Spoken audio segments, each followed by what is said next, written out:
இல்ல இந்த வாட்டி எப்படி தோழர் எலெக்ஷன் மேனிஃபெஸ்டோ பண்ணுவாங்க? என்ன மேனிஃபெஸ்டோ பண்ணா என்னங்க இப்படி பேசிட்டு இருக்கீங்க? போன வாட்டி மேனிஃபெஸ்டோல எவ்வளவோ கொடுத்திருந்தாங்க, செஞ்சாங்களா? அது கரெக்ட். இன்னொரு வாட்டி அதே மாதிரி ஒன்னு கொடுக்க வேண்டியதானே? எப்படி ஏமாறுவாங்க மக்கள்?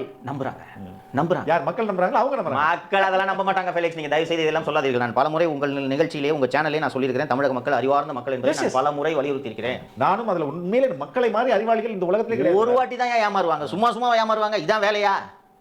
கொடுத்த வாக்குறுதிகளில் ஒன்றை கூட நிறைவேற்றாமல் எப்ப பார்த்தாலும் போட்டோ ஷூட் எடுத்துட்டு இருக்கிறத இன்னைக்கு ஏன் யாரும் பலரும் எதிர்த்து பேசவில்லை என்றால், பெரிய பெரிய சேனல்கள் பேசுவதில்லை, வெகுஜன ஊடகங்கள் பேசுவதில்லை, அச்சு ஊடகங்கள் பேசுவதில்லை. சரி, மாற்று ஊடகங்களாக இருக்கக்கூடிய இந்த யூடியூப்ல இருக்கிறவங்க பேசுறாங்க, புடிச்சு குண்டாஸ்ல போட்டுட்டு இருக்காங்க, ஆபீஸை சீல் பண்றாங்க, கேமராவை சீஸ் பண்ணிட்டு போறாங்க. அப்ப நம்மள போல ஒரு தொடர்ந்து பேசக்கூடியவர்களே இத்தகைய நெருக்கடியை சந்தித்துக் கொண்டிருக்கிறோம் என்றால், பாமரன் எப்படி பேச துணிவான்? அவனுக்கு வயிற்று பொழப்பே பிரச்சனை.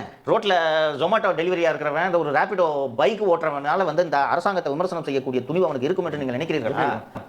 அவனுக்கு 3 வேளை உணவு போராட்டமாக இருக்கிறது. ரோட்ல கடை வச்சிருக்கிறவனா இருக்கட்டும், பெட்டி கடை வச்சிருக்கிறவனா இருக்கட்டும், நம்ம வீட்டில் சிலிண்டர் போடுறவனா இருக்கட்டும், அவனுக்கு அவனோட வாழ்க்கை சர்வைவல் பெருசா, இந்த அரசு இப்படி புடுகுதுன்றது பெருசா. ஆனால் அவன் தேர்தல் நாளன்று அசுரபலத்தை பெறுவான்.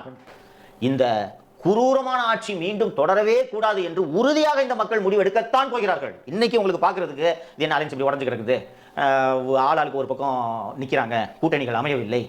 இந்த பக்கம் திமுக பார்த்தீங்கன்னா நல்ல ஜம்முன்னு இந்த கூட்டணி உறுதியா இருக்குன்னு இந்த மனைவி தாலி தொட்டு பார்த்துக்கிற மாதிரி சொல்லியிருக்காங்க. நல்லா இருக்கு, புருஷன் பத்திரமா இருக்கிறாங்க, ரைட் அப்படின்னு இருக்கிறாங்க. அதே மூட நம்பிக்கை தான். ஆமா என்று உங்களுக்கு இப்படித்தான் தோன்றும். நீங்க மிக மிக தெளிவாக பலமுறை முடிவெடுத்திருக்கிறார்கள் தமிழக மக்கள். போய் அந்த பொத்தான அமுத்தும் போது யாருக்கும் அஞ்ச மாட்டாங்க. ரொம்ப ஆனந்தத்தோட அவங்க அமுத்துவான். இதை வெயிட் பண்ணி பாருங்க, இது நடக்கத்தான் போகுது.